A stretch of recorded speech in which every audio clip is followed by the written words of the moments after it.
जी अस्सलाम वालेकुम स्टूडेंट्स। बात करते हैं जो मैंने क्वेश्चन आपको 5.2 सेंड किया था उसमें हमने सिर्फ कॉस्ट ऑफ गुड्स सोल्ड जो है वो बनाना सीखी थी, अगर आपको याद हो तो। अच्छा, अब हम जो है इसमें ये देखें, इनकम स्टेटमेंट बनाना सीखेंगे। ये सेकंड पार्ट था इस क्वेश्चन का।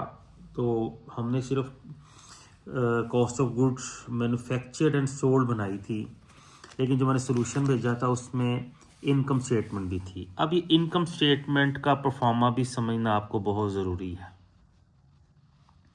इनकम स्टेटमेंट क्या है? इनकम स्टेटमेंट हमें बताती है कि कारोबार को प्रॉफिट हो रहा है या क्या हो रहा है, लॉस हो रहा है। तो इसका परफॉर्मा भी समझ लें। जिस तरह कॉस्ट ऑफ गुड्स सोल्ड का आपने परफॉर्मा समझा था, इस तरह आप इनकम स्टेटमेंट का परफॉर्मा भी समझ लें। ये हर क्वेश्चन में ऐसे ही होगा। सबसे पहले क्या आएगा? सेल्स। अगर रिटर्न्स हैं तो आपने इनर कॉलम में लिखना है, अगर रिटर्न्स नहीं है तो आपने आउटर कॉलम में लिखना है। तो अगर आप देखें तो जनाब आपके पास जो सेल ऑफ द मंथ है वो 6,30,000 है। सेल ऑफ द मंथ है 6,30,000। अब सेल में से आपने लेस कर देना है कॉस्ट ऑफ गुड्स सोल्ड। अरे एक बात याद है, क्योंकि हम जो है मैं वीडियोस बना रहा होता हूँ तो वीडियोस में थोड़ा प्रिसाइज बोलना होता है। क्लास में बंदा थोड़ा सा ज़्यादा इसको बताता है, मैं परफॉर्मा बताता है, लेकिन मैं नेक्स्ट डायरेक्ट क्वेश्चन पे ही चला गया हूँ।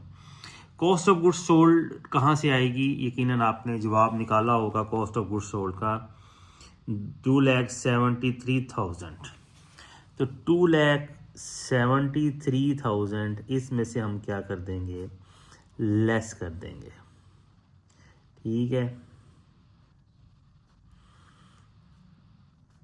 तो 3,57,000 हमारे पास आएगा ग्रॉस प्रॉफिट। अब मैं ज़रा आज आपको बता दूं, हमने सीखा हुआ था कि प्रॉफिट आपने फाइनेंशियल स्टेटमेंट में देखा था। प्रॉफिट जो है वो जो कारोबार करता है उसे प्रॉफिट होता है। लेकिन यहाँ पे सिर्फ आपको समझाने के लिए, प्रॉफिट तो बहुत सारे होते हैं, लेकिन इस क्वेश्चन में आपको एक मिलेगा ग्रॉस प्रॉफिट और एक आपको मिलेगा नेट प्रॉफिट। ग्रॉस